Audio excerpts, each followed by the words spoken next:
Assalamualaikum warahmatullahi wabarakatuh. Selamat pagi semuanya. Saya Carla, di sini saya sebagai presenter pada hari ini. Kami akan mengangkat tema tentang perjalanan tokoh publik yang kami ambil, yaitu Erick Thohir. Di sini saya bersama narasumber saya. Yang pertama ada Firza Aulia dan juga yang kedua ada Abrianta Barus. Oke, pertanyaan pertama mungkin bagaimana pendapat tentang Mas Firza mengenai Erick Thohir sebagai figur publik dan kenapa Mas Firza memilih Erick Thohir sebagai tokoh yang akan dibahas? Oke, izin jawab. Jadi menurut saya Bapak Erick Thohir itu sosok publik yang menarik karena dia ada di titik temu antara dunia bisnis, pemerintahan, dan olahraga. Namanya juga sering muncul karena jabatan-jabatannya yang membuat publik selalu memperhatikan apapun yang ia lakukan, baik soal BUMN maupun PSSI. Selain itu, Bapak Erick juga cukup aktif di media sosial, jadi pembicara tentang dirinya banyak dan datanya memang enak untuk diteliti. Oke, lanjut ke pertanyaan kedua ya Mas Firza. Menurut Mas Firza, kenapa tokoh publik Erick Thohir ini sering dibicarakan di media sosial, dan apakah konten-konten tersebut itu menunjukkan dukungan ataupun kritik untuk Erick Thohir? Biasanya karena ada hal-hal besar yang sedang dilakukan oleh Bapak Erick Thohir, tentang keputusan entah di BUMN atau di PSSI terkait sepak bola dan lain-lainnya. Udah gitu juga Bapak Erick Thohir kan juga bersahabat dengan masyarakat umum. Dia bisa menyesuaikan hubungan dengan publik, dengan banyak orang, dan beliau juga cukup terkenal dengan sifatnya yang begitu hangat, seru, asik, dan juga lucu.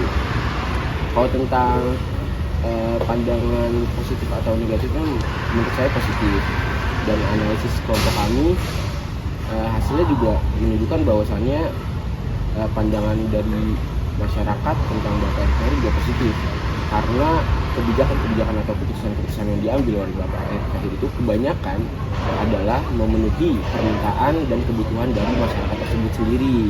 Jadi masyarakat juga cukup senang dengan keberadaan beliau di jabatan-jabatannya, seperti itu sebenarnya. Oke, terima kasih jawabannya Mas Firza. Mungkin kita bisa berlanjut ke narasumber berikutnya, Mas Abrianta Barus. Pertanyaannya mungkin gini Mas, bagaimana perbedaan pola percakapan dari Erick Thohir itu sendiri di hari biasa atau dibandingkan dengan ketika ada isu besar yang membuat namanya Erick Thohir ini menjadi trending? Kalau menurut saya ya, ketika kita perhatikan percakapan orang-orang mengenai Erick Thohir ketika di hari biasa dan ketika ada isu yang sedang naik gitu, ya kalau menurut saya percakapan orang-orang mengenai Erick Thohir di hari biasa itu ya lebih tenang, lebih inovatif, dan nggak ada juga hal-hal yang bisa diperdebatkan ketika di hari-hari biasa gitu. Dan menurut saya kalau kita berbicara mengenai Erick Thohir ya paling orang-orang tuh mengetahui kegiatan Erick Thohir tuh sebagai Menteri BUMN dan Ketua PSSI, dan ya percakapan orang-orang mengenai Erick Thohir juga ya biasa-biasa aja, nggak yang terlalu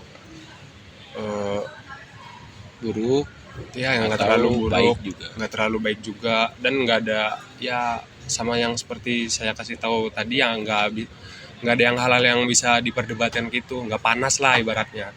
Nah tapi hal-hal ini tuh bisa berubah sangat drastis gitu ketika ada isu-isu yang sedang naik gitu. Suasananya tuh bisa langsung jauh lebih berubah, namanya juga bisa tiba-tiba naik secara drastis gitu di dunia trading gitu. Tapi situasinya sangat berbeda ketika ada isu yang sedang naik dibandingkan hari-hari biasa. Ketika ada isu naik itu, kalau kita berbicara mengenai Erick Thohir ya, itu tuh suasananya bisa langsung menjadi lebih hangat, dramatis. Bahkan ketika ada isu naik itu bisa menyebabkan perdebatan antar publik gitu. Jadi kalau kita berbicara mengenai Erick Thohir ketika hari-hari biasa dan ketika ada isu yang sedang trending, itu sangat berbeda, karena kalau di hari biasa ya sama seperti yang saya kasih tahu tadi, ya itu percakapannya ya biasa-biasa aja, nggak ada ya nggak ada perdebatan gitulah. Tapi kalau ada isu yang sedang trending itu tuh namanya Erick Thohirnya itu bisa naik seketika gitu. Kalau menurut saya itu sih. Itu kan mungkin dari persepsi publik gitu ya Mas, makanya bisa jadi ada perdebatan publik gitu terkait dengan mungkin kebijakan atau isu yang Erick Thohir bawakan. Tapi dari diri Erick Thohir sendiri, bagaimana responnya atau cara menyikapinya gitu Mas? Kalau menurut saya ya, sikap Erick Thohir untuk menanggapi hal itu, ya Erick Thohirnya tetap stabil. Tapi di momen tertentu tuh, kadang yang saya lihat Erick Thohir tuh lebih tegas menanggapinya. Dan maksud saya dalam konteks tegas ini tuh, dia tuh ya lebih tegas dalam menanggapi hal-hal yang dibicarakan oleh masyarakat. Tapi yang menurut saya yang saya sukain dari Erick Thohir tuh ketika dia menanggapinya dengan tegas, dia tuh nggak menggunakan emosional. Jadi membawa emosional pribadi lah ya. Iya, nggak membawa emosional pribadi, tetap profesional lah gitu. Kalau menurut saya gitu sih.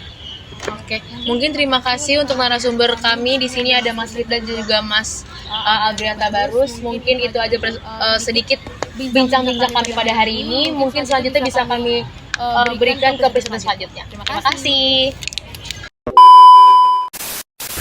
Selamat pagi semuanya. Sebelumnya perkenalkan, saya Alan, presenter 2 yang akan berbincang atau mewawancarai narasumber saya pada pagi hari ini. Ya, di mana ada narasumber saya yaitu Cikita Bernesa Malva dan narasumber saya Michelina Kimberly Erbi. Jadi langsung saja pada kesempatan kali ini kita akan lebih fokus gitu mendalami tentang tokoh yang akan kita bahas, yakni Bapak Erick Thohir. Oke, dari pertanyaan pertama, apakah dalam pembicaraan seorang Erick Thohir itu terdapat data yang lebih positif atau negatif atau lebih cenderung netral gitu? Dari Baci kita sendiri. Oke, makasih ya Alan, izin jawab. Jadi kalau kita lihat dari datanya sendiri tuh, pembicaraan tentang Erick Thohir tuh lebih banyak ke netral sih. Jadi orang tuh nyebut namanya bukan buat kayak ngeritik habis-habisan, juga bukan buat kayak muji gitu. Jadi lebih ke penyebutan yang informatif aja. Misal kayak ada berita baru, terus juga ada kegiatan yang dia hadiri juga, terus ada keputusan yang dia umumin. Nah, nama dia tuh muncul dalam konteks yang kayak gitu aja. Jadi ibaratnya tuh netizen cuman ngasih tahu apa yang lagi terjadi saat ini gitu loh, nggak ditambahin sama opini yang kuat, terus nggak ditambahin sama yang emosional. Terus dan pola ini tuh juga cukup konsisten. Setiap kali ada pergerakan baru, entah itu soal jabatan, update BUMN, terus olahraga dan kegiatan publik lainnya, nama Erick Thohir ini tuh disebut sebagai bagian dari rangkaian informasi tersebut. Jadi bukan sebagai sumber perdebatan yang panjang, bukan juga pemicu kontroversi yang heboh. Makanya kalau ditarik garis besarnya tuh pembahasan soal Erick Thohir ini tuh datanya jauh lebih ke netral sih gitu sih. Baik, dari kesimpulan yang dibahas dari pertanyaan satu ini dapat diambil intinya bahwasanya Bapak Erick Thohir itu lebih cenderung netral dalam menanggapi suatu permasalahan yang ada di lingkup ruang publik. Kita lanjut ke pertanyaan yang kedua, yaitu dalam kata Erick Thohir sendiri, apakah data tersebut itu lebih muncul seperti candaan, obrolan santai, atau dalam konteks politik? Bisa dijelaskan baik? Oke, aku di sini izin jawab ke teman-teman. Buat kata nama Erick Thohir sendiri tuh lebih sering ke obrolan santai yang candaan itu sih, karena nama tokoh politik ini tuh sering dipakai juga buat inspirasi punchline. Yang karena kita tahu kan Erick Thohir dengan berbagai jabatannya mulai dari ketua PSSI, terus menteri BUMN, ketua TKN dan lain-lain kan. Jadi kayak sering dipakai buat candaan-candaan yang kayak banyak jabatan gitu. Terus kayak misalnya kayak sisa posisi apa lagi sih yang Erick Thohir tuh belum ambil. Terus kalau yang misalnya ada posisi kosong tuh pasti orang-orang langsung berbunyi kayak ini sih bakal Erick Thohir yang masuk ke situ, kayak itu bakal say less. Terus kayak sebenarnya sih kayak candaan-candaan yang operational humor gitu sih. Jadi kayak bukan yang menurunkan ekonomi juga, tapi kayak lebih ke running joke kayak biasa obrolan santai gitu aja sih. Terus izin nambahin juga kalau dari aku sih kayak seputar obrolan PSSI dan sepak bola aja sih. Kayak sejak Erick Thohir masuk ke dunia PSSI ini kan publik sepak bola jadi sering banget nyebut namanya ya. Dan obrolan ini tuh sifatnya agak campur kayak santai dan sportif gitu. Terus kayak topik PSSI ini tuh juga membuat nama Erick Thohir tuh muncul di obrolan santai tanpa beban politik sama sekali gitu sih. Oke, baik. Mungkin dari penjelasannya kita bisa langsung pertanyaan yang terakhir, yaitu dilihat dari tokoh Bapak Erick Thohir ini, dari cara dia berkomunikasi di sosial media atau ruang publik, apakah dia itu terlihat seperti membangun citra yang sebagai pemimpin atau dekat dengan masyarakat, atau lebih ke arah strategi komunikasi seperti seorang elit politik gitu? Oke, di sini aku izin jawab lagi teman-teman. Buat nama Erick Thohir ini kan juga selalu muncul dari kayak dunia bisnis, terus olahraga, pemerintahan, sampai yang sekarang tuh bangun politik kan. Nah, kita lebih mau ngambil garis besar di cara dia berkomunikasi di ruang publik kan.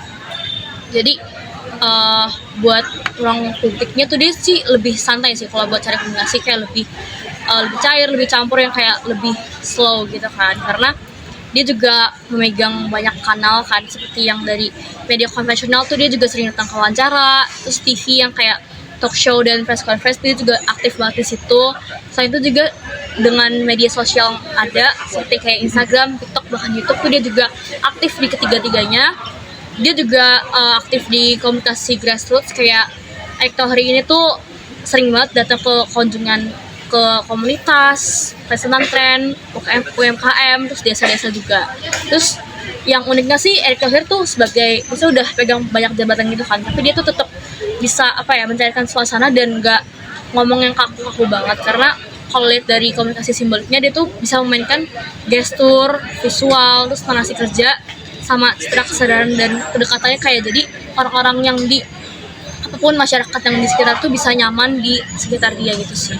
Oke. Baik, jadi pada intinya pertanyaan ketiga ini, Bapak Erick Thohir itu lebih fleksibel gitu terhadap bagaimana dia berkomunikasi atau berjalan dalam membangun kedekatan dengan masyarakat di lingkup media sosial maupun ruang publik. Oke. Baik, sekian bincang-bincang yang telah kita lakukan pada pagi hari ini. Saya juga berterima kasih pada narasumber saya, Cita dan Kimi, yang sudah memberikan insight yang menarik terhadap pertanyaan-pertanyaan yang sudah saya berikan.